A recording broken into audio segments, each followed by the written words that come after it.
Hein? Ouais.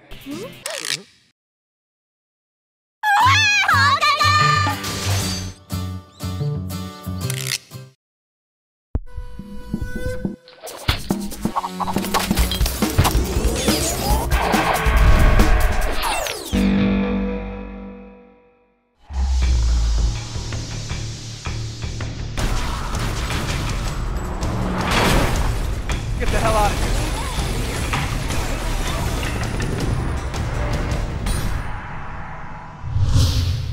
Bienvenue dans Inside, l'actu du divertissement dans toutes ses dimensions. On se retrouve au Louvre et non pas pour faire un tour au musée, mais pour la présentation de la Nintendo 3DS. Sortie le 25 mars, chanceux que nous sommes, c'est en charmante compagnie que nous avons testé la console qui attise les passions, comme suscite l'hésitation. Alors super console révolutionnaire ou version boostée de la DS avec option 3D? Verdict en fin d'émission. Mais tout de suite, Mathieu Minel, le directeur marketing de Nintendo France, nous dit tout ce qu'il faut savoir sur le nouveau bébé de Nintendo.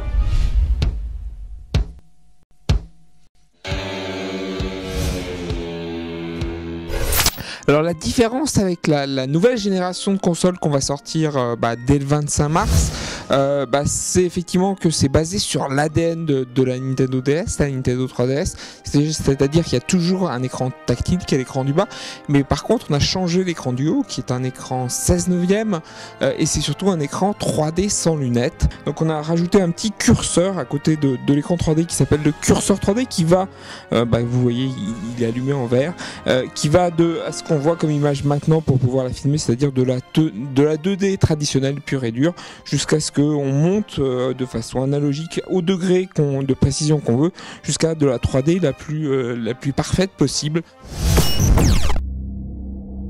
Comment ça se fait qu'on peut voir de la 3D sans lunettes? Parce que a priori les gens n'en ont pas l'habitude à cause du cinéma ou de certains écrans plats très chers.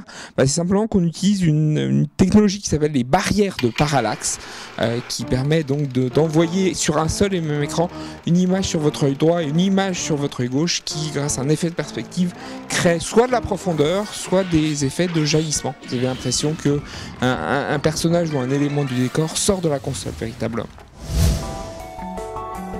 Le Spot Pass, c'est ce qu'on va appeler le téléchargement sans douleur sur Nintendo 3DS. C'est-à-dire qu'à chaque fois vous présenterez près d'un hotspot compatible avec la Nintendo 3DS, elle pourra télécharger des contenus supplémentaires selon que vous ayez ou non les jeux. Elle garde en mémoire les jeux auxquels vous avez joué précédemment et elle essaiera toujours de vous trouver les contenus les plus adaptés à votre activité. Ce qui complète le Spot Pass, c'est le Street Pass qui là n'a pas besoin de Wi-Fi pour fonctionner, c'est vraiment de la communication de console à console. Alors vous n'avez même pas besoin de garder votre console allumée, vous avez juste besoin de l'avoir en mode veille, vous n'avez pas besoin d'être en train de jouer pour faire du Street Pass.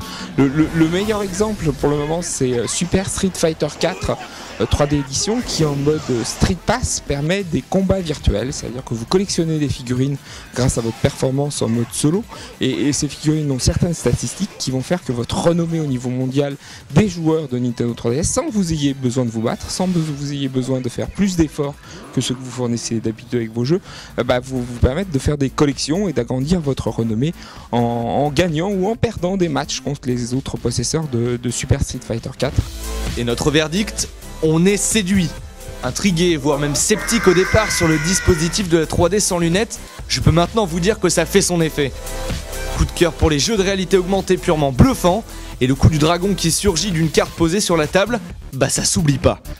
Et après le tactile de la DS, le mouvement avec la Wii et maintenant la 3D avec la 3DS, on se demande vraiment quelle nouvelle surprise Nintendo va nous réserver. La prochaine technologie de nos consoles, elle est évidemment super secrète. On va pas le dire en avance quelles sont les recettes secrètes, les recettes miracles sur lesquelles travaillent nos développeurs. On espère en tout cas qu'on pourra continuer à étonner les joueurs et les non-joueurs avec des expériences qui n'ont rien à voir avec le jeu vidéo traditionnel et qui sont possibles que sur console Nintendo.